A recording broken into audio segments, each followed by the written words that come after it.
Hay cualquier cantidad de temáticas que vamos a elaborar juicios de valor escuchando posiciones, ¿no? Posiciones de unos y de otros, unos cobijados por su preparación, su instrucción, otros por alguna circunstancia que permite la disciplina que ellos practican. Están autorizados a elaborar hipótesis de todas las cosas que le vienen pasando a nuestro país. Y bueno, me permito saludar la presencia a los años de años. No es para tanto, ¿no? Y aquí está el señor economista Bernardo Acosta. Contaremos también con la presencia en línea telefónica de su primo, Alberto Acosta Burneo. De alguna manera nos parece muy importante reunirlos. Ya hemos hecho en otras ocasiones este tipo de mixturas muy favorables para el público. Estaba en lo que mencioné, y esto es un tema muy importante. Hay tesis, hipótesis sobre lo que significa y es la sociedad civil, por ejemplo. Por eso les digo, hay cualquier cantidad de temas para un día viernes. Resulta muy interesante que los pongamos por lo menos en vigencia para darles un tratamiento unilateral en próximos días. Vamos a ver cuántos alcanzamos a tratarlos. Entonces, el señor presidente de la República, antes del terremoto, fue al Vaticano, invitado por algún evento y algún estamento, no sé si religioso o civil, pero en directa relación con la Iglesia Mundial, la Iglesia Católica, la que lidera el Santo Padre. Fue al Vaticano y mencionó lo que ustedes conocen y provocó naturalmente reacciones.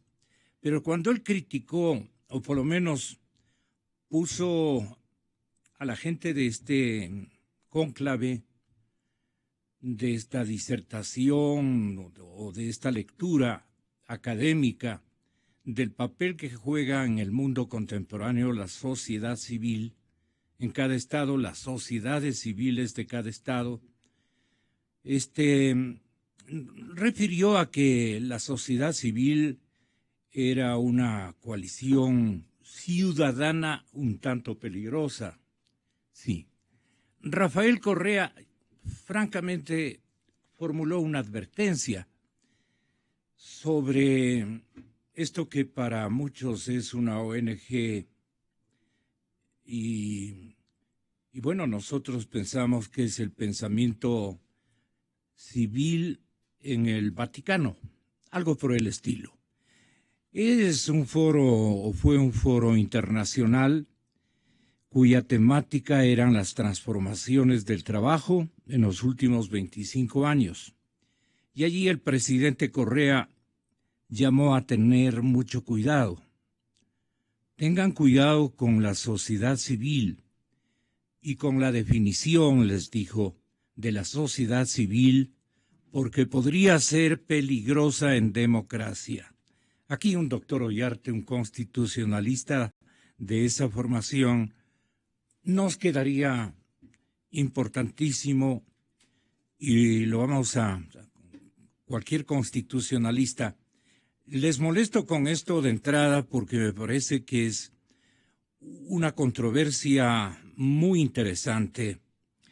Así lo recogieron las agencias, especialmente la pública de aquí, que le denominan Andes.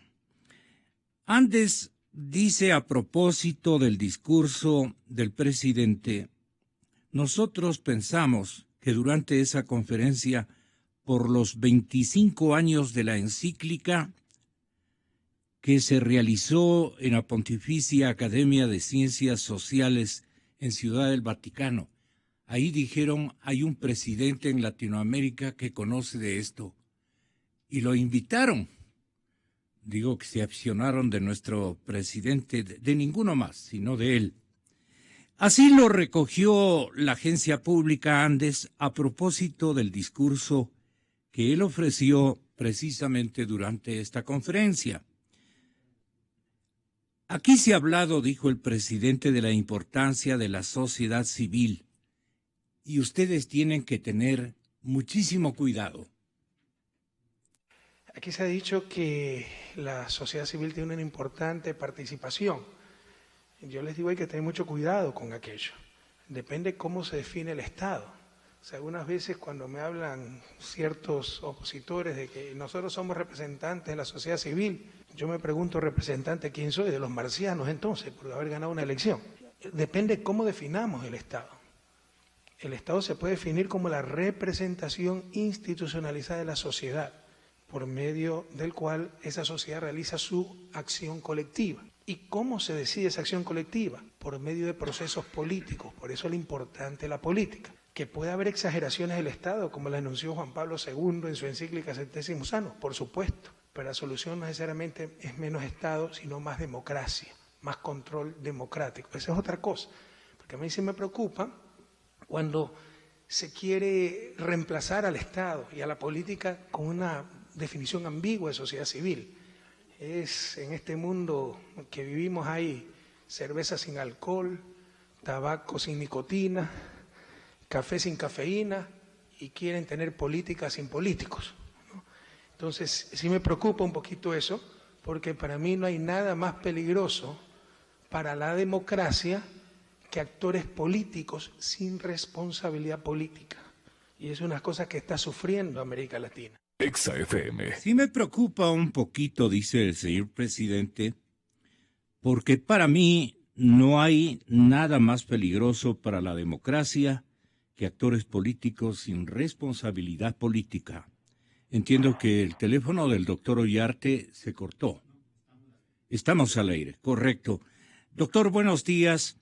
No sé si todo el contexto de lo manifestado en este cónclave en Ciudad del Vaticano, caramba, unas horas antes precisamente de que la sociedad civil ecuatoriana les dé a todo el mundo por el saco en cuanto a que tuvo un rol muy significativo de organización espontánea, de sensibilidad y solidaridad significativos. Una cosa que nos entusiasmó a todos y nos dio el privilegio de vivir en este país a los tiempos. Y entonces veíamos como hormiguitas a toda la gente de toda condición intelectual, de toda condición profesional, blancos, negros, ejecutivos, banqueros, de todo. Y no faltaron naturalmente los hombres de la academia, la gente que nos damos, los comunicadores, que naturalmente nosotros relatábamos la reacción saludable de una sociedad civil que horas antes había sido leída de la siguiente manera por el señor presidente de la República en la reunión del Vaticano. Aquí se ha dicho que la sociedad civil tiene una importante participación. Yo les digo, hay que tener mucho cuidado con aquello. Depende cómo se define el Estado. O sea, algunas veces cuando me hablan ciertos opositores de que nosotros somos representantes de la sociedad civil, yo me pregunto, ¿representante quién soy? De los marcianos entonces, por haber ganado una elección. Depende cómo definamos el Estado. El Estado se puede definir como la representación institucionalizada de la sociedad, por medio del cual esa sociedad realiza su acción colectiva. ¿Y cómo se decide esa acción colectiva? Por medio de procesos políticos, por eso es lo importante de la política. Que puede haber exageraciones del Estado, como la anunció Juan Pablo II en su encíclica Centésimos Annus, por supuesto, pero la solución no necesariamente es menos Estado, sino más democracia, más control democrático. Esa es otra cosa, porque a mí sí me preocupa cuando se quiere reemplazar al Estado y a la política con una definición ambigua de sociedad civil. En este mundo que vivimos hay cerveza sin alcohol, tabaco sin nicotina, café sin cafeína y quieren tener política sin políticos, ¿no? Entonces, sí me preocupa un poquito eso, porque para mí no hay nada más peligroso para la democracia que actores políticos sin responsabilidad política. Y es una cosa que está sufriendo América Latina. Exa FM. ¿Cómo le parece, doctor Ollarte? Apelo a usted por su amplio conocimiento de carácter académico, inclusive respecto del tema de la sociedad civil y su especialización, el constitucionalismo. Entonces, esta materia, ¿qué piensa de la sociedad civil? Pero mucho más lo que necesitan los oyentes es aclarar por qué este sesgo del señor presidente de la República. Porque hay un sacerdote o un observador que junto en la fotografía que vino desde el Vaticano está junto al presidente Correa, pero él está sonriendo con los acertos de nuestro jefe de Estado. Sí, mire, buenos días, un placer. Yo creo que el presidente de la República no comprende lo que es la sociedad civil, como hay otros que no comprenden qué es el Estado. Y tal como hay cerveza sin alcohol, también hay economistas de leyes, parece. Mire, la sociedad política se organiza ahora en una forma estatal. Y esas formas estatales, estos estados, tienen algunas formas, algunos son estados federales, otros son estados unitarios, otros tienen unas formas de gobierno distintas, unos son reinos, otros son repúblicas como nosotros, y los sistemas también cambian, unos son presidenciales, otros son parlamentarios, otros son semiparlamentarios, otros son directoriales. El presidente de la República está confundiendo lo que es la organización del poder político en una sociedad estatal, que no siempre es igual, con la existencia de lo que se llama la sociedad, perdón, la sociedad civil. Generalmente uno diferencia la sociedad civil de la sociedad de la sociedad militar, del poder militar, ¿ya? Ahora, las sociedades, es decir, los integrantes de una nación, no solo se organizan políticamente a través de sus instituciones. Por ejemplo, el presidente de la República es una institución. Él no es el Estado, él es nuestro representante, pero nuestro representante en el gobierno, pues no es nuestro representante en la legislación, no es nuestro representante en el ejercicio de la jurisdicción, no es nuestro representante en la suma de la administración, por ejemplo, municipal o de otra clase. Lo que ocurre es que en una sociedad democrática, como se entiende debe ser el Ecuador, los individuos no podemos ejercer el poder aisladamente. Y por lo tanto, como tampoco podemos reunirnos permanentemente para resolver todos los temas de Estado, hemos organizado nuestra sociedad en una república presidencial. Y él es parte de aquello, no es otra cosa, es decir, él no concentra toda la representación de la sociedad civil. Me alegró mucho escucharle decir que cómo es posible que haya políticos sin responsabilidad. Entonces debe revisar cómo es el tema de la fiscalización política en Ecuador, que es nula, no existe. ¿Qué pasa con la neutralidad de ciertos órganos jurisdiccionales, que tampoco existe? Entonces el señor está viendo el burro viéndole las orejas al conejo, algo así, ¿ya? Entonces, una cosa es que él no entienda qué es la sociedad civil y otra cosa es que no quiera entenderlo. Los asociados en esta nación también podemos agruparnos en otra especie de colectividades. Por eso, de hecho, es un derecho fundamental formar asociaciones y también es un derecho político fiscalizar las acciones del gobierno.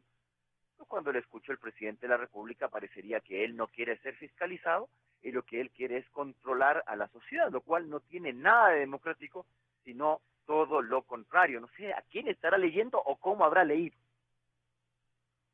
Le agradezco muchísimo a nombre de mis oyentes por su generosa intervención, doctor Ollarte. Dije, ese académico es el preciso y creo que para los que no concuerdan con la opinión vertida en Vaticano por el señor presidente Correa, su intervención debe haber caído pues como un éxito de selección de parte de la emisora.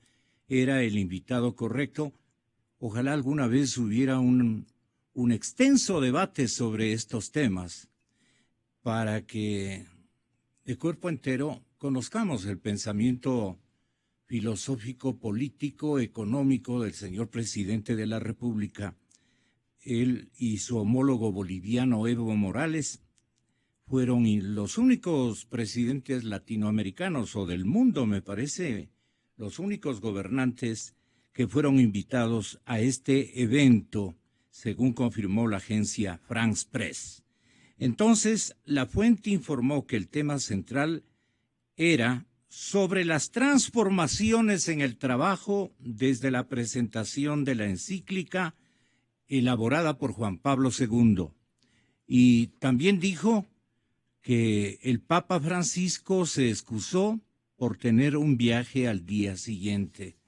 A un papa socialista no le queda bien, pues esto no. Entonces, también en el Vaticano uno puede excusarse si no es conveniente la temática. Y eso es lo que al parecer ocurrió. Me parecía un tema interesante de poner a consideración de nuestro amable auditorio. Ahora vamos con la agenda.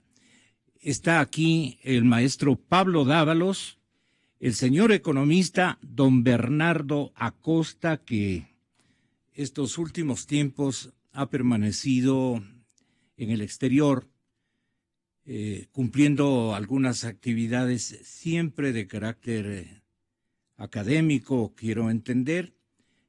Lo propio, su pariente, su primo, ¿qué sale para usted, Alberto Junior? Primo segundo, buenos días, Gonzalo. Primo segundo, ¿no? Primo segundo. ¿Se llevan? Muy bien. Ah, qué buena nota. Mucha estima. A las 7:30 nos ofreció, él creo que tenía un compromiso en alguno de los canales de televisión, pero queremos lo que vamos a adelantar ya con el señor economista don Pablo Dávalos, maestro de la Universidad Pontificia, la Universidad Católica del Ecuador, está ya con nosotros y con él vamos a iniciar este otro tema. ¿Cree usted que el Fondo Monetario Internacional aceptará conceder el préstamo que dice que está en trámite, que ya vinieron los señores inspectores del Gran Banco a ver con qué podrían tal vez reemplazar el marco de obligaciones y exigencias o lo que antes se llamaba y creo que hasta ahora condicionamientos, condicionamientos que formulaba el banco para poder prestar su dinero. Entonces, de este fondo me da la impresión, Bernardo, y con su permiso, economista Pablo Dávalos, Bernardo, me da a mí la impresión de que no sale $1 de este fondo si es que no hay los condicionamientos aprobados también por el que va a recibir la plata, el que va a recibir el beneficio económico. Por lo menos yo en los 40 y pico de años que llevo ejerciendo mi noble profesión, no recuerdo un episodio en donde digan, le prestamos nomás sin ningún condicionamiento. No recuerdo yo, francamente, ni aquí, ni en la Cochinchina, ni en la región latinoamericana, peor en nuestro país. Lo primero ha sido, ¿y qué condiciones firmó? Pues no, el último que firmó condiciones complicadísimas fue Mauricio Pozo, en administración del presidente Gutiérrez, sí, Lucio Gutiérrez. Entonces, yo fui uno de los periodistas muchísimos que viajamos en cobertura, y en Washington, naturalmente, lo primero fue, mi primera pregunta en el hotel, después de que vinimos del FMI, es, ¿y a qué se comprometió? Pues el gobierno del presidente Lucio Gutiérrez. Y entonces sacó un folio de este tamaño, ¿no? El señor ministro de Economía. ¿Quién era? Mauricio Pozo. Él no me va a dejar mentir. Estuvimos en el Hotel Mauricio. Yo fui el primero en decirle, ¿y cuáles fueron las condiciones que aceptó el mandatario? Y a partir de eso, proseguimos en la cobertura.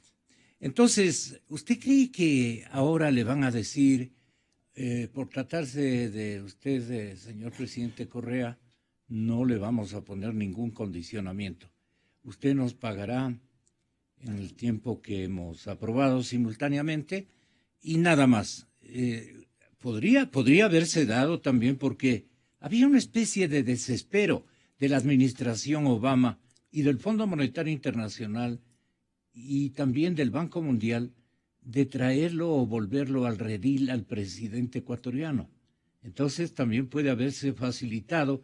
Y el presidente no anda por las ramas. A mí no me ponen condicionamientos. Puede que eso haya exclamado. Y sin embargo, bueno, no van a ser condicionamientos, pero usted tiene que firmarnos este documento o haga firmar a uno de sus ministros, etcétera, etcétera. ¿Cómo calcula usted ese hecho? Buenos Bernardo, días. placer tenerlo acá. El gusto es mío, Gonzalo. Buenos días, Pablo, Alberto, si quiera nos está escuchando, y a la audiencia, por supuesto. En primer lugar, yo quisiera mencionar que me parece que hay una señal positiva de parte del gobierno al mostrar una apertura a nuevos prestamistas. Ha sido muy renuente en acercarse a organismos multilaterales cuando existen buenas oportunidades de financiamiento para el gobierno ecuatoriano y no las ha querido aceptar. Entonces creo que es bueno destacar la señal, más allá de las características o los detalles del préstamo en particular. En segundo lugar, creo que es muy importante aclarar el tipo de crédito del que estamos hablando, porque a lo largo de los últimos meses, varios analistas, comentaristas, han expresado la necesidad o la conveniencia de que el Estado ecuatoriano se acercara al Fondo Monetario Internacional. Eso es para obtener un financiamiento adecuado para financiar el déficit presupuestario. De lo que yo entiendo, en este momento se está hablando textualmente de un instrumento de financiamiento rápido para atender parte de la emergencia por el terremoto. Es decir, no es el mismo tipo de financiamiento del que estamos acostumbrados a hablar cuando nos referimos al Fondo Monetario Internacional. Y de lo que he escuchado, de lo poco que de lo que he leído, de lo poco que se puede saber en esta etapa, estamos hablando de un monto de alrededor de 370 millones. Es un monto muy escaso en relación a las necesidades que hay para reconstruir la zona afectada. Entonces, no es el típico desembolso que hace el Fondo Monetario para atender las necesidades presupuestarias, sino que es un tema particular por la emergencia. Respecto a los condicionamientos, mucho se ha hablado de eso, especialmente en círculos políticos.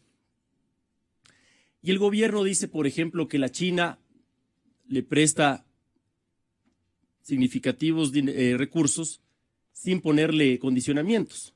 Pero todos sabemos que muchas de las obras que se financian con recursos chinos son construidas por empresas chinas, con trabajadores chinos y que vienen atados a una serie de servicios que prestan empresas chinas. Entonces, no es que no haya condicionamientos, por ejemplo, en esta situación. Estoy simplemente presentando como un caso. Y es común que exista condicionamientos en las actividades financieras. Cuando una persona va a pedir un crédito para comprarse una casa, generalmente se le hipoteca la casa hasta que el deudor pague lo adeudado.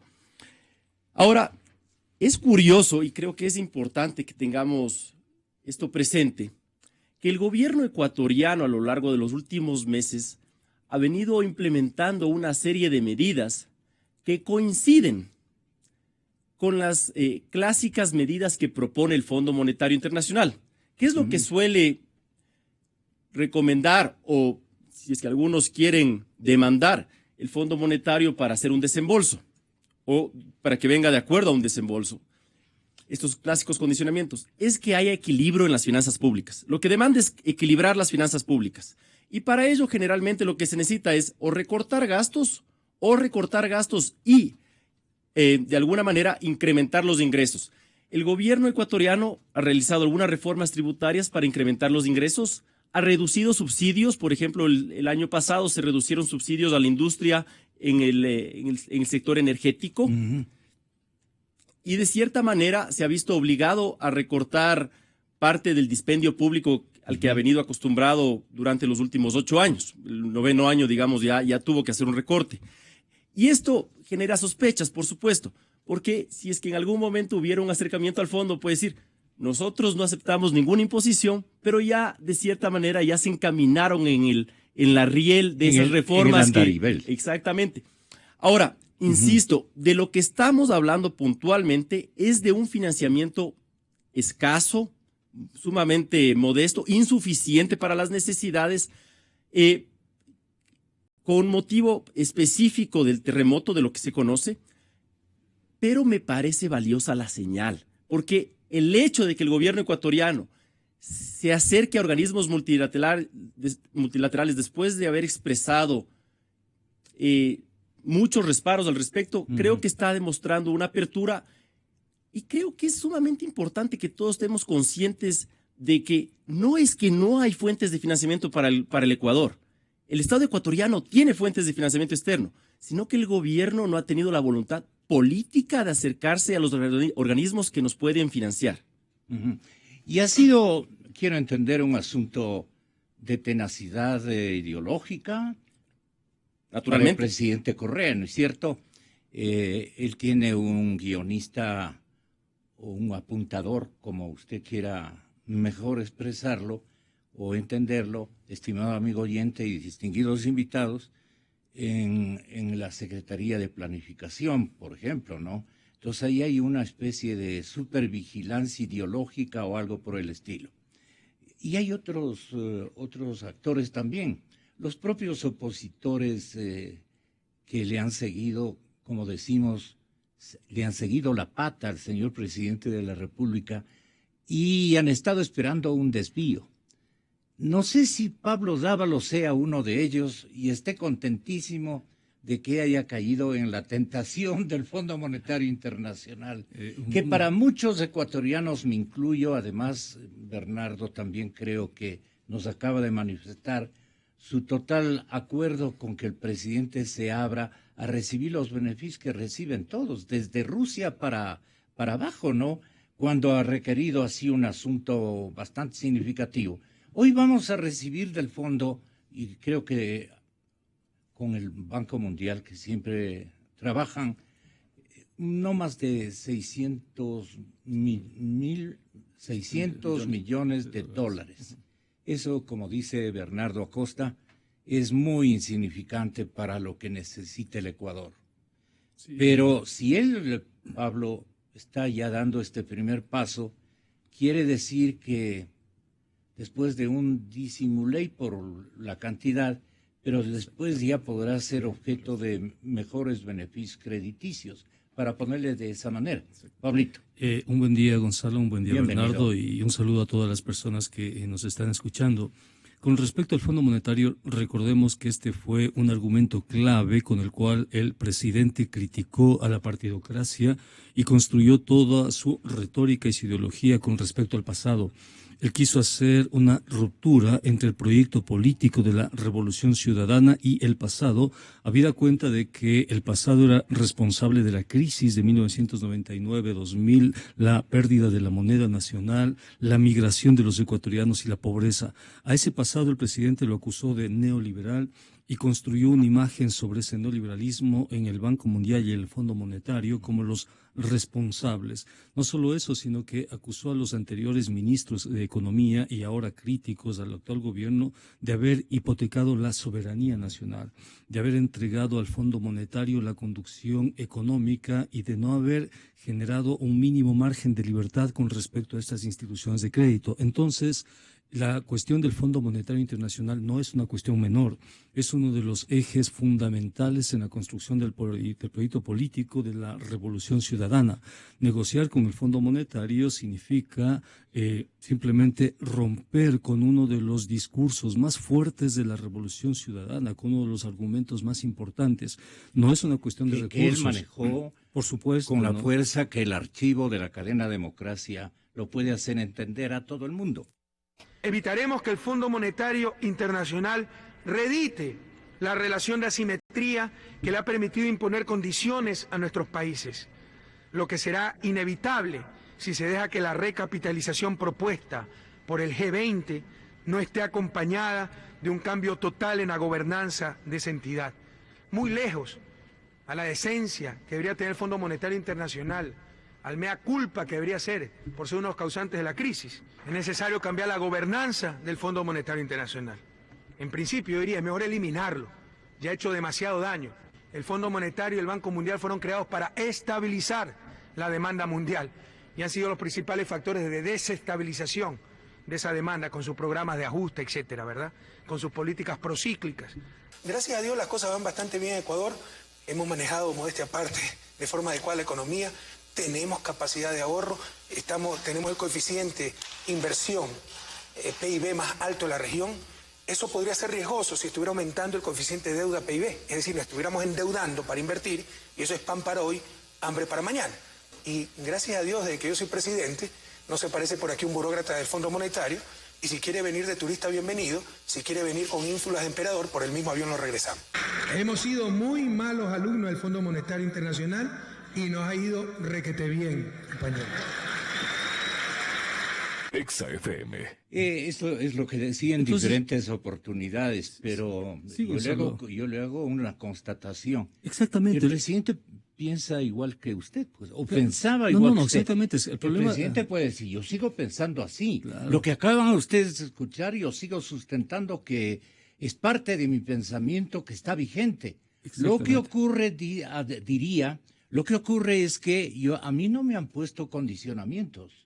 A mí me han tenido la voluntad de prestarme estos 600 millones, o lo van a hacer, pero el problema no es monetario. En el caso del Fondo Monetario Internacional, al menos en estos años, el problema no pasa por las tasas de interés, el problema no pasa por la cantidad de recursos, porque el Fondo Monetario es un argumento ideológico político. Eso es el Fondo Monetario. O sea, más allá de que el Fondo Monetario pueda entregar recursos, el Fondo Monetario se convirtió en el chivo expiatorio, si usted quiere, que le permitía al gobierno pronunciar la frase prohibido olvidar, el pasado no vendrá. Entonces, no estamos frente a una institución que presta, estamos frente a un operador político y en la construcción de un discurso político. Uno, dos. El Fondo Monetario siempre apunta a la disminución de la capacidad de consumo de la población, lo que se llama la demanda agregada para lograr el equilibrio fiscal. Y dentro de eso, el objetivo, el blanco ideal del Fondo Monetario, lo que siempre recomienda el Fondo Monetario es la disminución del gasto corriente. Pero si usted le disminuye el gasto corriente a la Revolución Ciudadana, le mata a la Revolución Ciudadana, porque el gasto corriente es el motor con el cual ha construido toda la legitimidad. Es decir, el gobierno puede ajustar todo en la economía, menos el gasto corriente. El gasto corriente es fundamental. Dos. Por es que hasta las donaciones no quiere fideicomisar, ¿no? Exactamente. Quiere manejar eso. Exactamente. Porque el manejo del gasto corriente en realidad es un manejo político. Es parte del modelo de dominación política de ese país. El Fondo Monetario le va a pedir, le va a exigir, le va a condicionar la eliminación de subsidios. ¿No? El Fondo Monetario además le va a exigir transparencia en los acuerdos que usted tiene al interior de la economía y sobre todo en el caso ecuatoriano los acuerdos con China. Le va a decir, ¿qué firmaste con China? O sea, ¿cuáles son los acuerdos, los puntos que has suscrito con China? Y el gobierno ecuatoriano de la Revolución Ciudadana tiene miedo, como Drácula tiene miedo a la luz, ellos tienen miedo a la transparencia. O sea, la transparencia les mata, la transparencia simplemente anula su capacidad de gestión política. Por eso jamás van a permitir que se transparenten al menos los acuerdos con China, ¿no? Sí. Entonces, seguramente el día de mañana esclarecerá este hecho en su renovada sabatina de los sábados. Entonces no se trata no hay sabatinas en domingo. Con el Fondo Monetario no se trata este momento de una cuestión financiera, es una cuestión ideológica, es una cuestión pragmática. Ahora el Fondo Monetario se suma porque tiene líneas de crédito emergentes y contingentes por emergencias. Pero yo le hago notar algo que me parece importante. Usted mismo, en Plan B, la revista digital, nos ha hecho constatar que ya comienza una revisión de parte del propio presidente y del Frente Económico de este gobierno de, por ejemplo, el gasto burocrático. Usted tiene, Pablo, un excelente trabajo con unos números que la prensa no los ha sabido aprovechar hasta este momento y les queda bien para el día domingo. Examinen ustedes el contenido de este artículo, de este análisis, de este estudio que Pablo nos muestra en la revista Plan B. El titular es: una élite de 38.700 funcionarios ganan más de $3,000. Venían ganando y ganan hasta este momento más de $3,000. ¿Cuántos dijo? 38.700. Es una élite. Son esos jovencitos bien internados, gente que está ganando 3,000, 3,500, 4,000, 4,500, 5,000, 5,500, hasta ahí se conoce. Entonces dice: el peso total de este sector en el conjunto de las remuneraciones del sector público sería de alrededor de 2,248,5 millones. 2,248 400,000 millones. Es decir, algo más de la cuarta parte, o sea, el 25,5% del total de remuneraciones del sector público del año 2016. ¿Qué va a pasar con esta élite en términos salariales? Según su presentación, que prefiero lo haga, si es tan bondadoso, usted mismo, porque hay un sinnúmero de intertítulos. Es mejor que usted tenga la bondad, Pablo, de ofrecerle a la ciudadanía estas verdaderas primicias. Mire, Gonzalo, yo estaba sorprendido del hecho de que la Asamblea haya decidido donar el 10% de su sueldo, y entonces me puse a investigar cuántos burócratas de alto nivel están son de Alianza País y cuántos de esos forman parte de los funcionarios públicos y cuánto ganan y cuánto podría ser el aporte, y realmente me quedé sorprendido. Me quedé sorprendido porque se replica al interior del presupuesto nacional los mismos procesos de concentración económica que existen en el resto de la economía. ¿Qué hay? Usted tiene una élite, representan alrededor del 6,5% del total de burócratas que hay. El país tiene un poco más de 600,000 burócratas. De esos 600,000 burócratas hay una pequeña élite, y esa pequeña élite, muchos de ellos forman parte de este proyecto político. En conjunto, esta élite gana cerca de 60,000 al año, en promedio. No, eso no está mal como sueldo, ¿no? No está absolutamente nada mal. Entonces yo hacía un ejercicio y decía, ¿qué tal si a esta élite le proponemos un gesto de solidaridad y en vez de que ganen tanto dinero, ganen alrededor de 40,000 al año, es decir, un tope máximo de $3,000, incluyendo al presidente de la República, por un año? Que ganen $3,000 por un año, y $3,000 no es mal sueldo, ¿no? Para nada. ¿Y los asambleístas? No. Asambleístas, asesores, consultores, expertos, directores nacionales, directores jurídicos. ¿Cuánto ahorraríamos, etcétera, ¿no? en un año? Solo si ellos deciden ganar 3,000, que no es mal sueldo, o sea, lo que no es mal sueldo, solo si deciden ganar $3,000, y la diferencia sobre los $3,000 donan a un fondo, el país ahorraría más de $600 millones, ¿no? Entonces es impresionante porque esta élite, esta pequeña élite que son los operadores, el Fondo Monetario. Exactamente, si usted, claro, suma eso, lo del Banco Mundial ya tiene 1.200 millones, que para empezar la reactivación productiva es más que suficiente. No era necesario incrementar el IVA. El IVA se incrementa para compensar la necesidad de liquidez y no tiene nada que ver con el hecho de reconstruir las provincias afectadas por el terremoto. Entonces, ¿por qué los miembros de Alianza País no son solidarios con su pueblo? ¿Por qué ellos no hacen exactamente lo que hizo la ciudadanía, de ser solidarios y desprenderse? Y hay un gesto muy conmovedor, si usted quiere, cuando la prensa nos indica a ese vendedor de empanadas que entrega toda su venta del día, que para él representaba literalmente su sobrevivencia a los damnificados del terremoto. ¿Por qué los asambleístas? ¿Por qué los burócratas, ministros, viceministros, subsecretarios, directores, consultores, asesores, etcétera, dejan de ganar tanto dinero?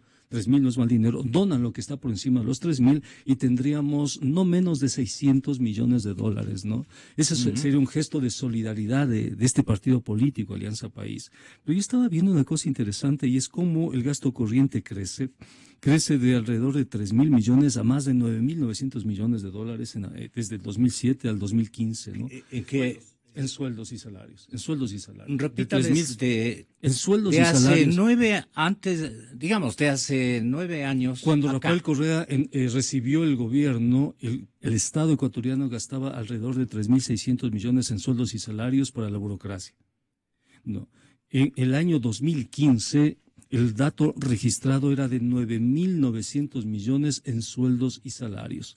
Es decir, se triplicó la cantidad que el Estado ecuatoriano está pagando, ¿no? Y la cantidad de burócratas subió de 400.000 más o menos a unos 600.000 en el resto del país. De esos 9.900 millones, una cuarta parte de esos 9.900 millones se lleva una élite, que es la élite del poder, es la élite que en este momento está disfrutando los beneficios de la revolución ciudadana.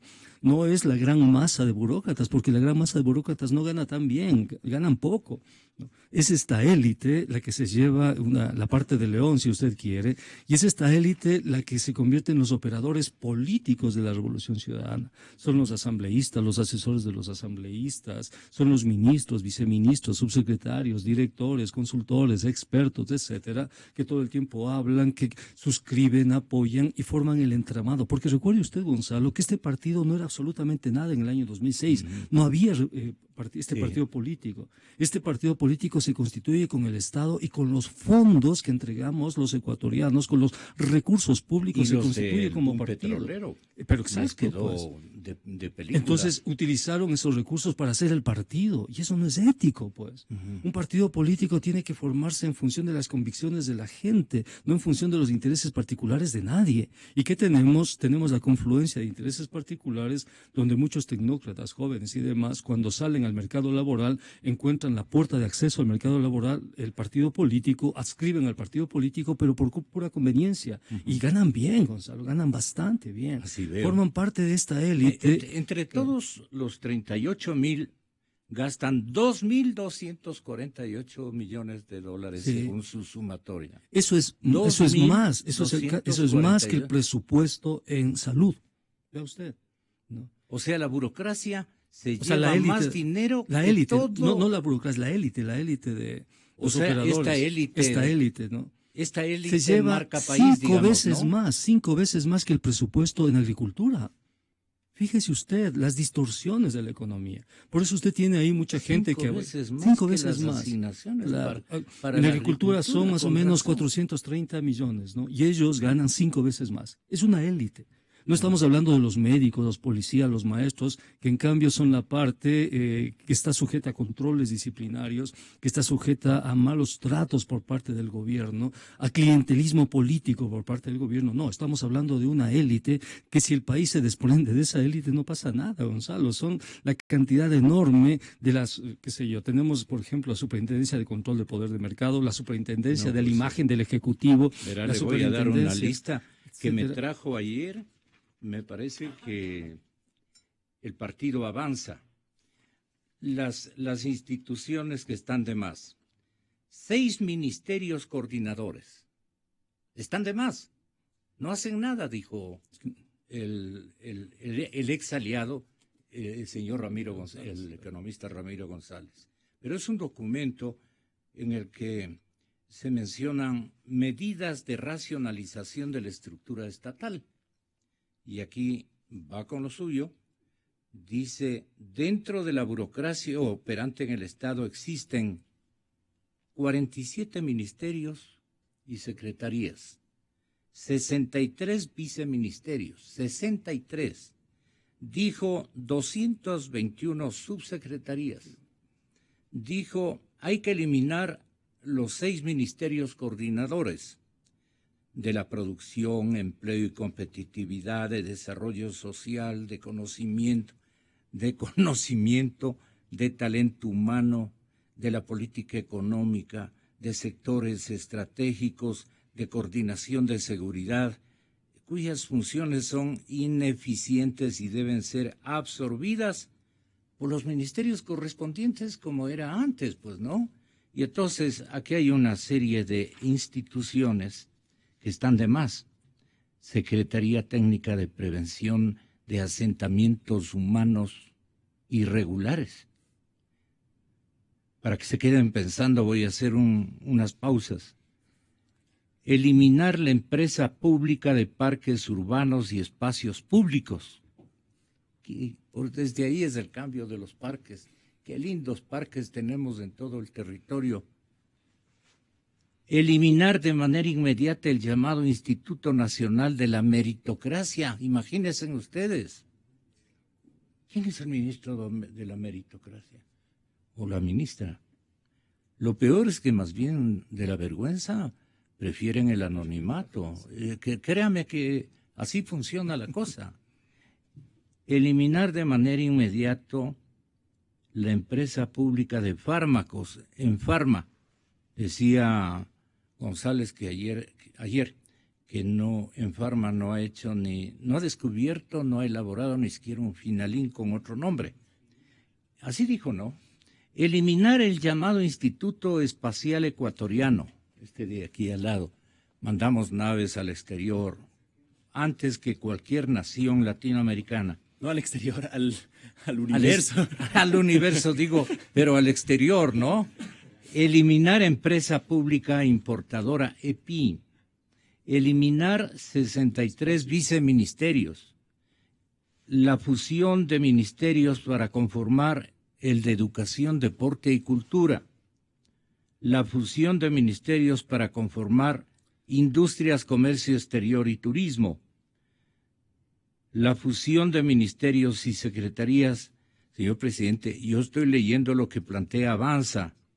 El partido que se construyó durante la colaboración que ejerció el señor economista Ramiro González en su administración. La Secretaría Nacional de la Administración Pública, la Secretaría Nacional de Comunicación. Fusión dice. Fusión, Secretaría Técnica de Capacitación y Formación de Profesionales y el Servicio Ecuatoriano de Capacitación Profesional, porque en este momento actúan separadamente. Las fusiones, ¿de quién más? Del INEN, de ARCSA, ARSA, estoy bien. Hay una institución sintomática, Gonzalo, que se llama la Superintendencia del Control de la Imagen del Ejecutivo. No le creo. Sí. ¿Sí? Se llama así, usted puede averiguar. ¿Quién es el superintendente? No tengo idea, porque usted es correcto lo que dice cuando afirma que prefieren el perfil bajo, ¿no? Pero se da cuenta, claro, la Superintendencia del Control de la Imagen del Ejecutivo. Hay eso, Gonzalo. Hay muchos asesores también que suelen venir acá, que después me enteran que son asesores cupulares y ganan sobre $6,000. Sin contar Yacha y Gonzalo, que ganan creo que $15,000-18,000 al mes. Esto usted cree que tiene... La Defensoría, el Defensor Público, Gonzalo, el Defensor Público tiene Estado, como 2 docenas de asesores. El Banco del Pacífico, la aerolínea TAME, los medios de comunicación incautados. Solamente pérdidas. Pero bueno, esto es un asunto de Avanza. De lo suyo, economista Alberto Acosta Burneo, mi cordial bienvenida. Le pido disculpas a Pablo y también a su primo Bernardo. Está aquí en compañía de nosotros. Muchas gracias, Alberto, por también sumarse a este análisis de este elaborado, primero investigado por Pablo Dávalos, respecto a que una élite de 38,000, casi 39,000 funcionarios está ganando más de $3,000 al mes, que en conjunto se llevan del presupuesto $2,248 millones.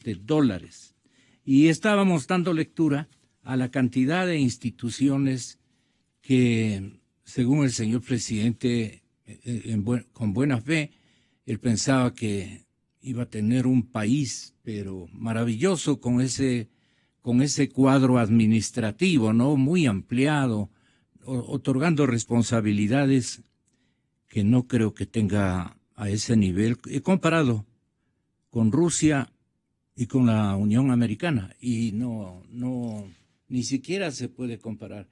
Ganamos nosotros. ¿Eso fue de buena fe o fue una novelería? Vaya usted a saber.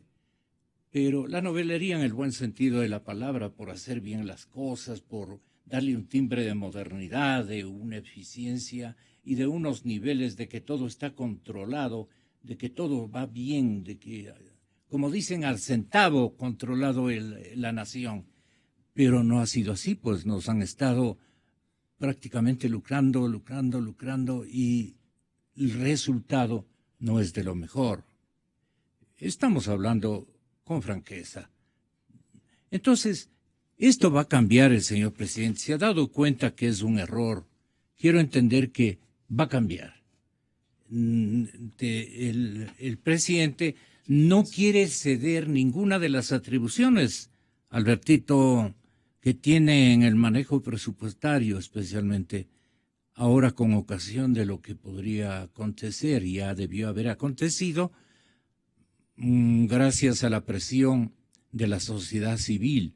No coja ese dinero de donaciones y peor de impuestos dedicados a la reconstrucción.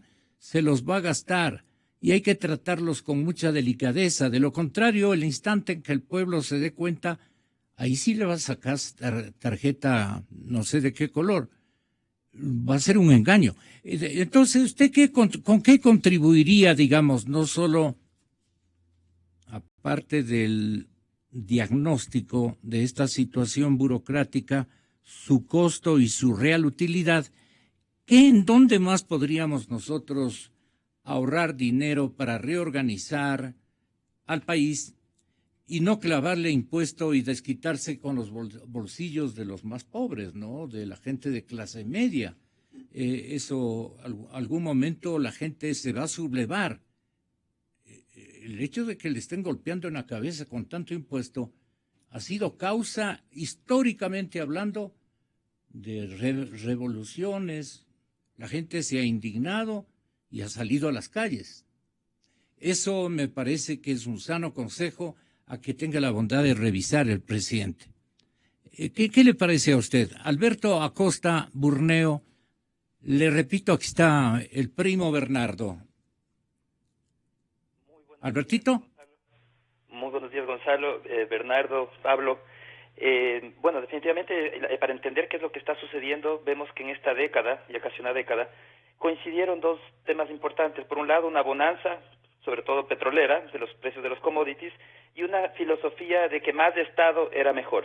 Y entonces el Estado creció de una manera impresionante en estos años, asumió cada vez más responsabilidades. Se creía que el Estado debía hacer todo, inclusive cosas que antes hacía el sector privado. Y entonces esas actividades que asumía el Estado implicaban también costos. Entonces tuvimos una falta de previsibilidad en el gobierno, se siguió aumentando el nivel de gasto, el nivel de inversión, a niveles que ya en el 2013, con un precio del petróleo de $96 por barril, el dinero no alcanzaba. Entonces hay que ser muy claros, con $96 por barril la situación del país era insostenible. No se diga ahora con niveles mucho más bajos, donde ya claramente no es posible seguir con ese nivel de gasto. Entonces llegamos a un 2016 en el que el gobierno tiene una necesidad de financiamiento de sobre los 10.000 millones de dólares y no tiene los recursos, no tiene de dónde obtener los recursos y por otro lado se resiste a recortar el gasto. ¿Por qué? Porque recortar el gasto implica que hay gente que va a perder su empleo, implica menos votos, le va a afectar electoralmente y además implica reconocer que su modelo fracasó, que lo que hizo en años anteriores no fue lo prudente, que no fue sostenible y eso es algo que él no quiere reconocer. Entonces se insiste en seguir buscando fuentes de financiar este aparataje y este andamiaje estatal gigantesco. Y las maneras de hacerlo en este momento son, primero, con opciones de financiamiento creativas, le hace peligrosas. Financiamiento, por ejemplo, pago a proveedores con TVCs, más utilización de dinero electrónico, financiamiento de corto plazo, como el financiamiento con Schlumberger, un contrato de servicios petroleros con financiamiento, o financiamiento con China contra petróleo. Todas estas opciones son costosas, son opciones de financiamiento de corto plazo y siguen empeorando el perfil de sostenibilidad de las finanzas públicas.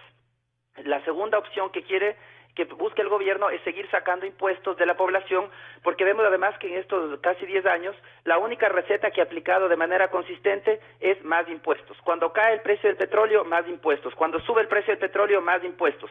Cuando el dólar se fortalece, más impuestos. Cuando el dólar pierde valor, más impuestos. Es la única receta que aplica, olvidándose de las clases básicas de economía, en el que una economía en contracción no se le puede aplicar más impuestos porque implica menos dinero en el bolsillo de los ciudadanos y finalmente implica ahondar la contracción. Entonces estamos frente a una situación complicada en la que el gobierno no quiere asumir el costo del ajuste y quiere que el sector privado sea quien asuma el costo del ajuste, porque al final, al cargar de más impuestos o al subir de costos a la producción, como ya lo hizo el año pasado, subiendo el costo de la energía eléctrica, de los combustibles para la industria, lo que está haciendo es decirle, bueno, usted ajústese, las empresas van a vender menos, van a despedir personal, pero en el sector público los puestos están en una gran parte más garantizados. Entonces, la economía igual se va a contraer, igual se van a perder empleos. La diferencia con esta política es que se evita la pérdida de empleos en el sector público y el costo lo tiene que asumir el sector privado. Bernardo Acosta, tenga la bondad. Suscribo plenamente el análisis hecho por Alberto. Hay un problema de iliquidez en la economía, pero el gobierno pretende resolver este problema de iliquidez absorbiendo los recursos del sector privado. Y en realidad lo que debiera buscar es captar capitales frescos del extranjero para resolver la iliquidez que hay en la economía, no solo en el sector público. No se resuelve el problema transfiriendo recursos de un sector al otro dentro de una economía que está ilíquida. Así que creo que esa es la primera medida que debe buscar el gobierno, financiarse adecuadamente. No ha tenido deuda. No obstante que el plan que siempre el modelo le ha exigido es más deuda. Más en deuda. este momento están incluso los colegios de economistas. El de Guayaquil, por ejemplo, dice que está bien que el gobierno busque más endeudamiento. ¿Qué le parece a usted? Yo coincido. El tema no es más endeudamiento o menos endeudamiento. El tema es las condiciones del endeudamiento. Porque China, por ejemplo, nos presta a plazos sumamente cortos y a tasas altas. Eso crea mucha presión en la caja fiscal. Mientras que hay otros prestamistas que nos pudieran prestar a tasas muy bajas y a plazos largos e incluso podría haber periodos de gracia. Entonces eso da un respiro a las finanzas públicas y el gobierno deja de ser esta suerte de aspiradora de la liquidez en otros sectores de la economía. Yo sí creo que es conveniente en las condiciones que estamos viviendo conseguir financiamiento, pero ese financiamiento debe ir atado a un plan económico de reducción del tamaño del Estado.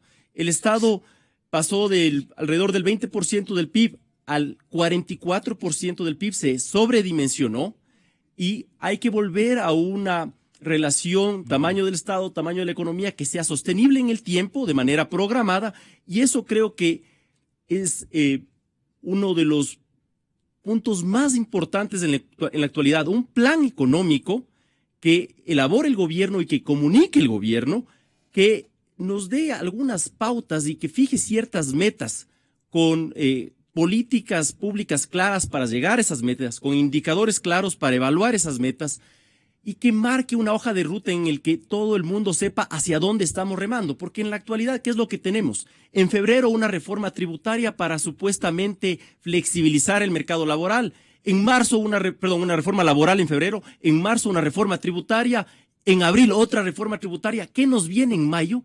¿Qué nos viene en junio? Nadie tiene idea a dónde estamos yendo, hay mucha incertidumbre y eso impide que vengan los capitales frescos que necesitamos los ecuatorianos justamente para que el sector privado supla ese espacio que está dejando el sector público al contraerse de manera muy lenta, como ya se ha notado aquí, pero se está contrayendo por la necesidad que ha tenido de contraerse. Así que yo creo que es muy importante lanzar un cable a tierra, volverse muy pragmáticos en la situación que estamos viendo. Y ya estábamos en una situación sumamente delicada antes de que hubiera el terremoto. El terremoto sin duda agravó la situación y tenemos que tener conciencia de que afortunadamente hay fuentes de financiamiento para el gobierno ecuatoriano. En el año 2009, el gobierno ecuatoriano decidió caer en moratoria de la deuda externa por motivos políticos. No es que no teníamos el dinero para pagar esa deuda, sino que se decidió no pagar esa deuda porque supuestamente era ilegítima, inmoral, etcétera. Ahora, en el año 2016, nosotros no estamos accediendo a fuentes de financiamiento, pero no porque no las haya, sino porque el gobierno no quiere aceptarlas. De hecho, hubo unas declaraciones del ministro de Relaciones Exteriores ayer que decía que el Ecuador no tiene ninguna, no me acuerdo textualmente, pero decía no tiene ninguna urgencia por acceder a créditos extranjeros y que evaluará las alternativas que surjan. Yo creo que no es momento para estar... Eso le ocurre a Gran Bretaña, no al Ecuador. El problema es que el ministro se confunde entre los dos escenarios.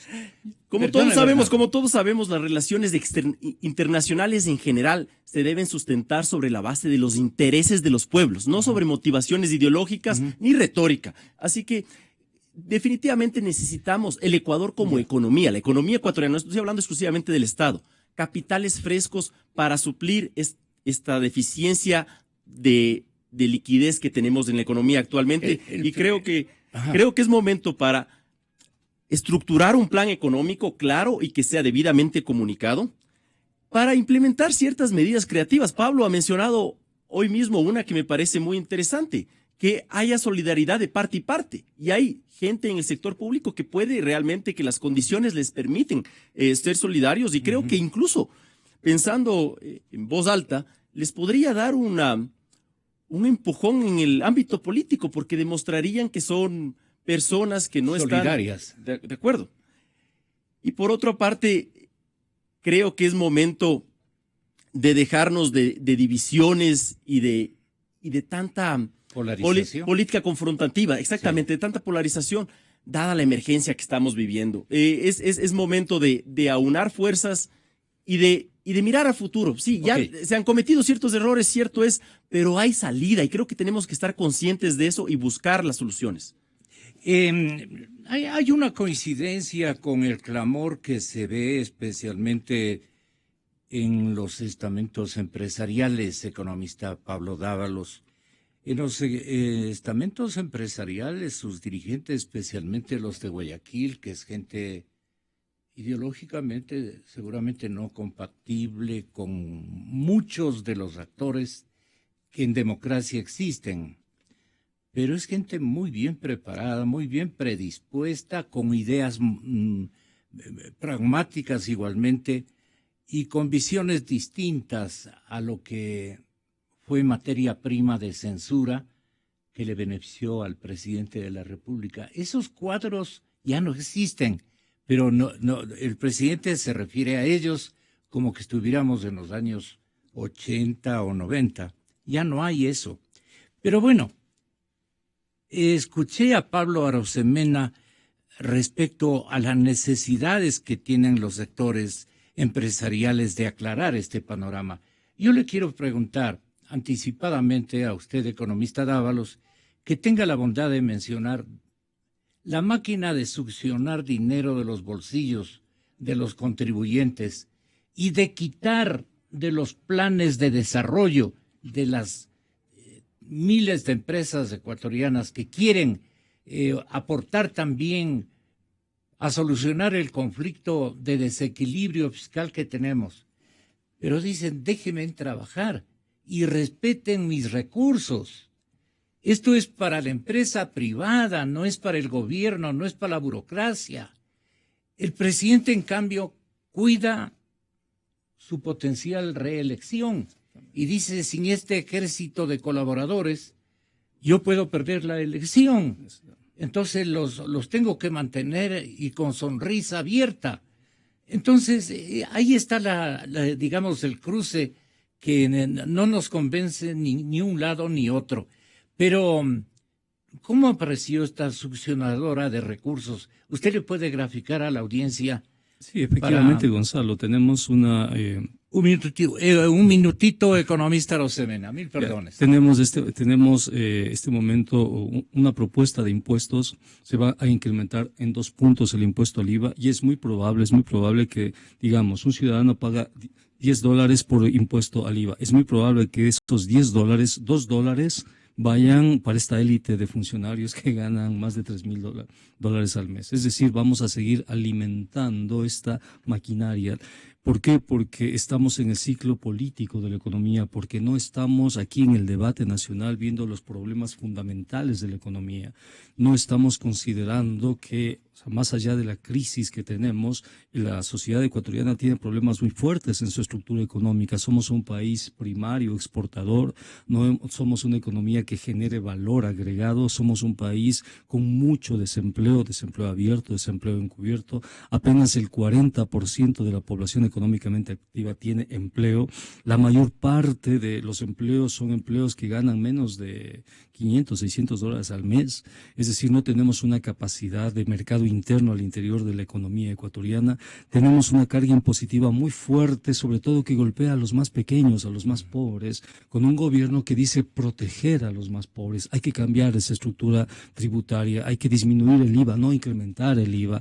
Los empresarios se quejan y es real, porque las circunstancias en las cuales está desenvolviéndose la actividad económica es muy difícil en este momento, con cambios de reglas de juego todo el tiempo. Hay que darle estabilidad a la economía, hay que darle estabilidad y hay que darle recursos a la pequeña y mediana empresa.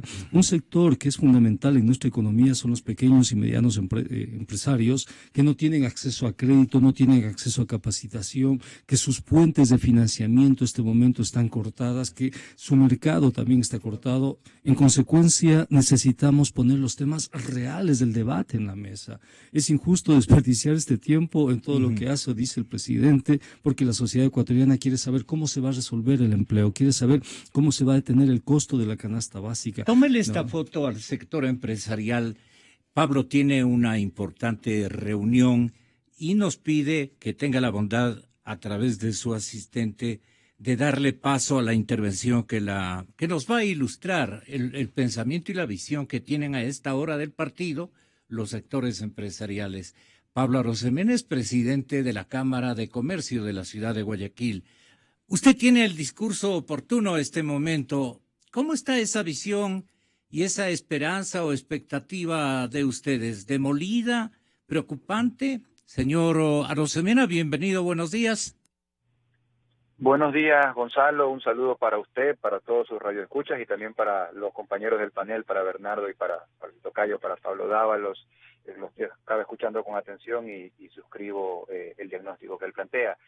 Mire, desde la perspectiva del comerciante, hay, vamos a decir, un antes de y después de, antes del terremoto y después del terremoto. Y antes del terremoto la economía estaba bastante devastada, por decirlo menos, desde el punto de vista comercial, y hay varios indicadores para poder corroborar eso. Podemos hablar de información interna de la Cámara de Comercio de Guayaquil, donde dependiendo del subsector dentro del comercio, han habido negocios que se han afectado hasta en un 44%, sectores que han estado muy deprimidos, producto de las salvaguardias, el cambio constante de reglas, la retórica pues un poco que no invita a que la gente invierta o confíe, y luego tú tienes otros indicadores como que aquí se han mencionado en este panel, el tema de la recaudación del IVA que viene cayendo en picada.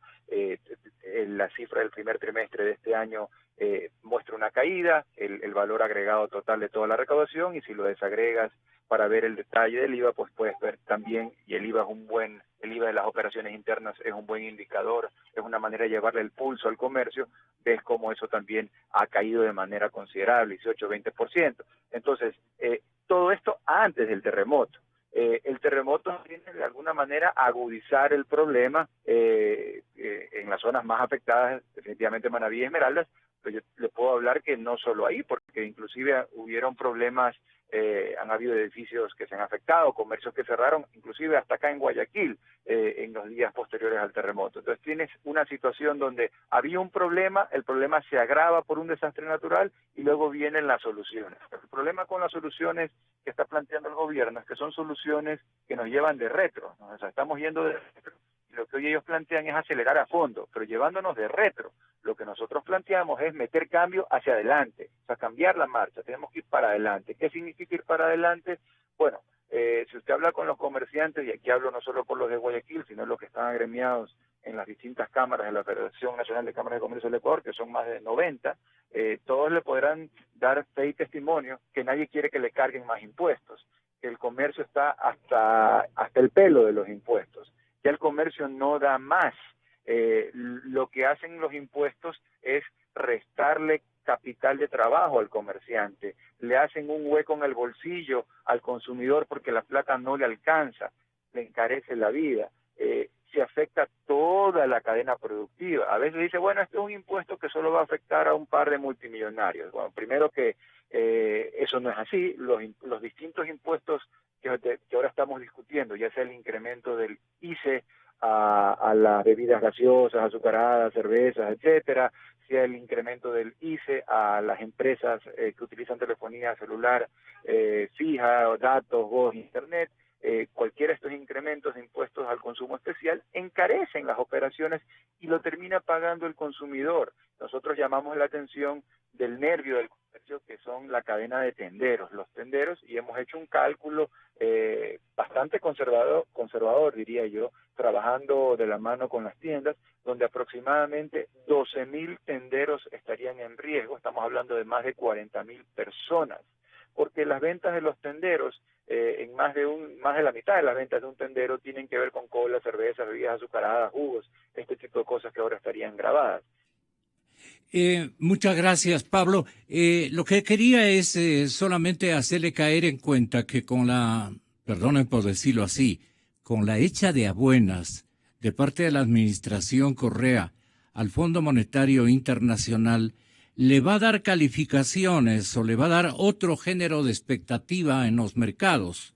Y la calificación va a ser de buena, muy buena en algunos casos. Eso quiere decir que podríamos estar nosotros con esta nueva relación con el Fondo Monetario Internacional, apalancando tal vez escenarios que contribuyan con créditos o inversiones a mejorar la situación del país. Y ahí sí que es un acierto del presidente que ustedes y todo el mundo tenemos que reconocer.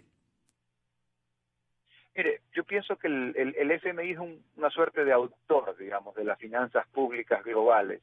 Entonces, a mí me parece que cuando uno va donde el auditor, uno ya tiene que ir con la tarea hecha, porque cuando uno no va con la tarea hecha, te la mandan a hacer, y luego eso es mucho más difícil. Entonces, yo creo que aquí casa adentro hay que hacer un trabajo que el gobierno no lo ha hecho todavía, que tiene que ver con equilibrar el gasto público, o sea, un esfuerzo que todavía el gobierno no lo hace por el lado económico. Y luego por el lado de dar señales de confianza, solamente le voy a mencionar una. El día de hoy, 29 de abril, tienen que avanzar el cronograma de desmontaje de las salvaguardias. Y es importante que si el gobierno nacional quiere ganarse la confianza de propios y extraños, tiene que ser serio con esto, con este compromiso ante la OMC, Organización Mundial de Comercio, y compromiso pues ante la ciudadanía y todos los comerciantes del país. Hoy tiene que avanzar, tienen que reducirse las salvaguardias conforme el cronograma del propio gobierno, toda vez que en el mes de junio ya estarían 100% desmontadas. Entonces, yo diría que ese tipo de señales y ese tipo de esfuerzos de reducción de gasto público improductivo son importantes a la hora de querer el día de mañana poder colocar bonos bonos del Estado, bonos soberanos a tasas que sean razonables y no tener pues que estar pagando tasas de chulco internacional. Muchas gracias por su concurso y colaboración, como siempre. Gracias, presidente Arosemena, el presidente de la Cámara de Comercio de la ciudad de Guayaquil y de la provincia del Guayas. Voy con usted, Alberto, hasta precisamente la ciudad de Guayaquil. Sobre esto, ¿cuál es su opinión? ¿Qué va a pasar con el Fondo Monetario Internacional ya como una especie de báculo del gobierno ecuatoriano? Bueno, definitivamente yo creo que el presidente Correa nos va a llevar al Fondo Monetario Internacional. Probablemente va a cambiar su discurso, va a decir que no hay condicionamientos, ya el terreno lo estuvo preparando su ministro de Relaciones Exteriores, y entonces este será un primer financiamiento que probablemente se está tratando de aplicar en este momento a un financiamiento de emergencia por el caso del terremoto. Pero este es un primer paso y yo creo que es necesario ir a un financiamiento ya de mayor magnitud y lograr a través de ese acuerdo con el fondo reducir el costo del financiamiento externo. Claro que un acuerdo con el fondo implica tener un programa coherente de reducción de gastos, de volver las finanzas sostenibles, y eso es lo que no le gusta al presidente, que le digan que sea responsable, eso no acepta, dice yo pongo las condiciones, pero el ser responsable de finanzas públicas es algo que inevitablemente tiene que darse, no es algo que se pueda obviar. Para el caso puntual del terremoto y las circunstancias que estamos viviendo en este momento, creo que es importante conseguir financiamiento externo porque no nos queda otra opción. El ideal hubiese sido tener un fondito de esos que denigre el presidente, porque hubiéramos tenido reservado dinero para contingencias como esta. Eso es lo responsable. Ya no se hizo, es tarde, entonces ahora no nos queda otra más que buscar financiamiento externo, y el financiamiento externo podría ser colocación de bonos con un colateral, por ejemplo, de los flujos de las hidroeléctricas o de la refinería, y de esa manera tener algo de financiamiento para darle liquidez a esta economía que está perdiendo liquidez día a día. Por otro lado, para reactivar el aparato productivo, porque lo importante hay que recordar que la reconstrucción no significa solamente hacer lindas carreteras. La reconstrucción también tiene que incluir la reconstrucción de los intangibles, de la producción, de todo el aparato productivo y comercial de la zona afectada. Y para eso se requiere también reactivar la economía del país. Si el resto de la economía se está contrayendo, difícilmente vamos a poder ayudar a la zona afectada de Manabí y Esmeraldas, porque no van a tener compradores. ¿A quién van a vender sus productos? ¿Cómo se les ayuda a reactivar su producción? Definitivamente la receta y la respuesta no es más impuestos. Eso no ayuda a reactivar la producción ni del resto del país ni de la zona afectada. Y cuando el resto del país se contrae, la zona afectada también va a sentir el efecto de la contracción. No vive en un mundo separado, aislado de lo que pasa en el resto del Ecuador. Entonces, cuando se habla en la propuesta que el IVA solamente van a pagar el resto del país y no en la zona afectada, ese incremento del IVA, en realidad no tiene ningún sentido, porque finalmente la producción de las provincias también se vende en otras provincias. Entonces se necesita también una reducción, un plan de reducción de impuestos para favorecer a la producción. Por ejemplo, una eliminación del anticipo del impuesto a la renta a nivel nacional, no solamente para la zona afectada. Definitivamente no incrementar el IVA, y eso de ahí financiarlo a través de una reducción de gasto. La clave aquí es un programa coherente, consistente de volver a las finanzas públicas sostenibles, un plan responsable, es decir, que vuelva primero la austeridad y que vuelva la responsabilidad al manejo de las finanzas públicas. Con su pensamiento terminamos, Pablo, el programa.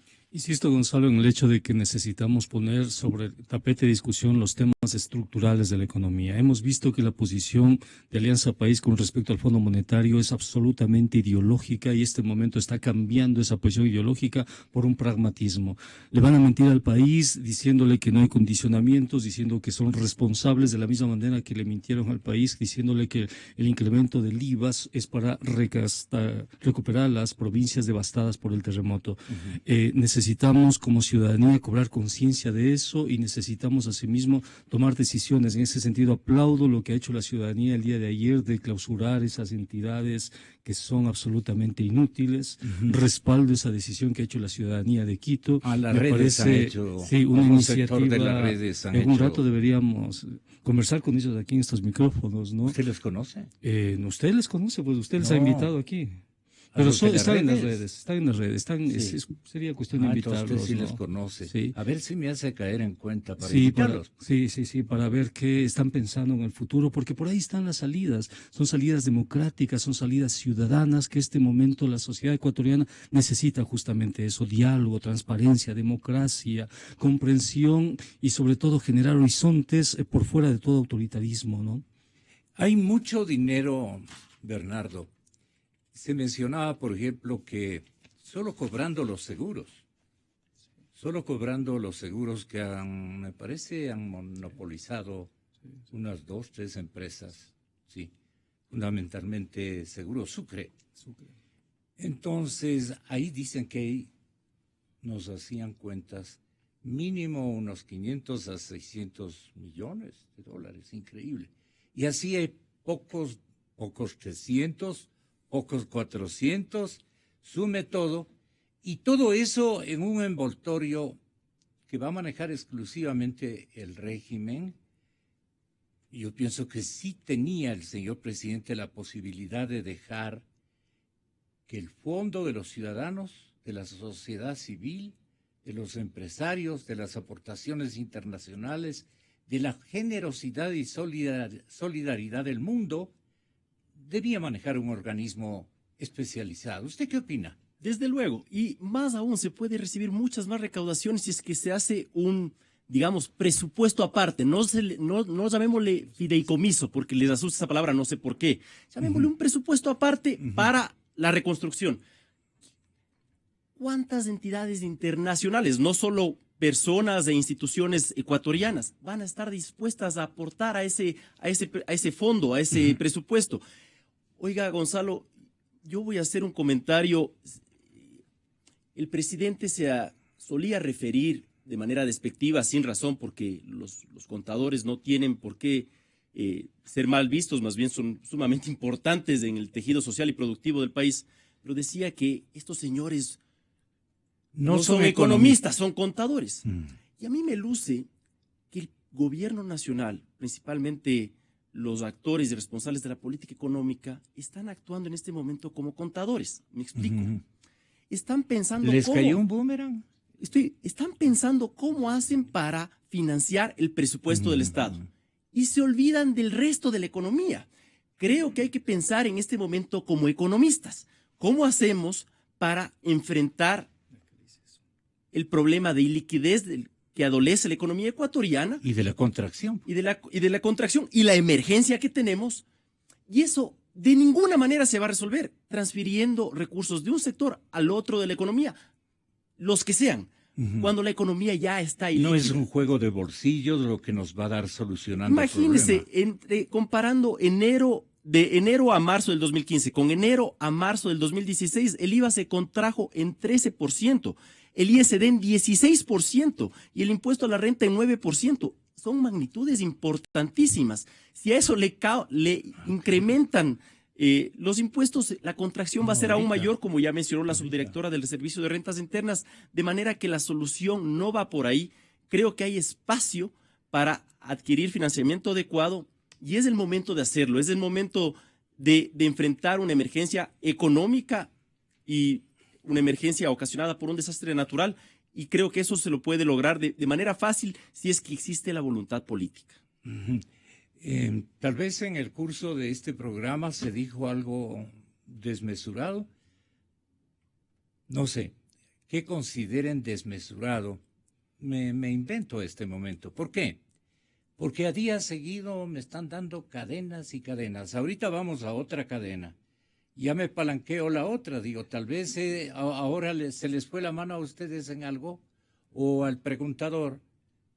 Y nuevamente estamos palanqueando para el lunes otra cadena. Aquí está, no por orden del señor superintendente, sino por la distinguida dama que lo están reemplazando. Él creo que está de viaje porque suscribe una...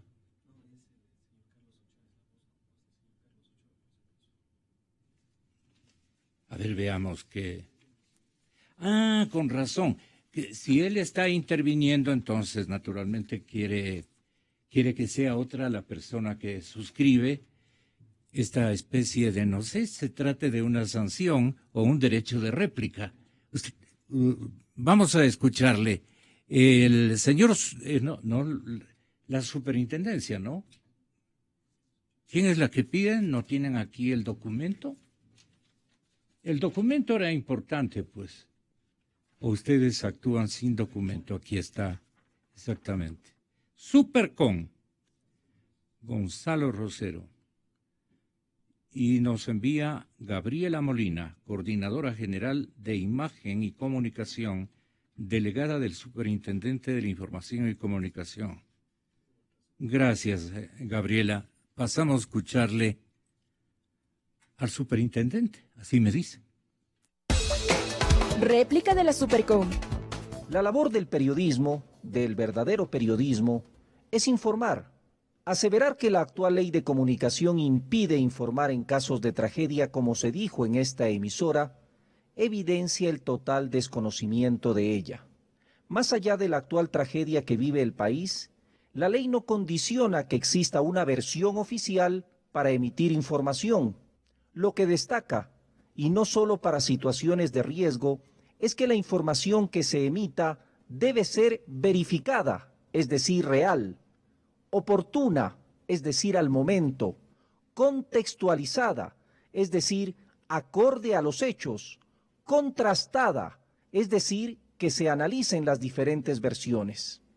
Hablar de mordaza de incomunicación solo evidencia, reiteramos, un total desconocimiento de la ley.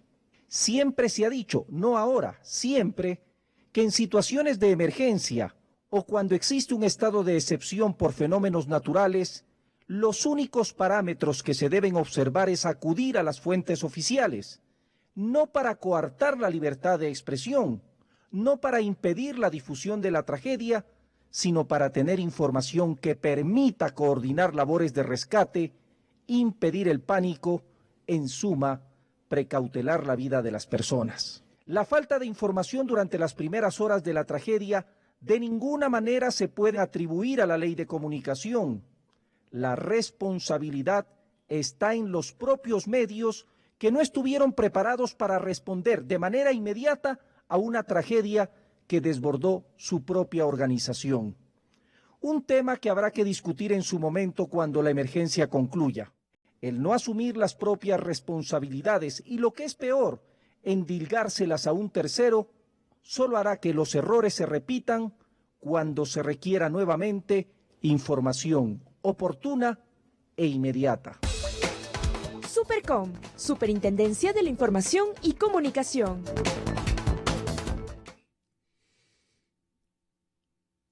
No, yo no voy a hacer ningún comentario. No amerita.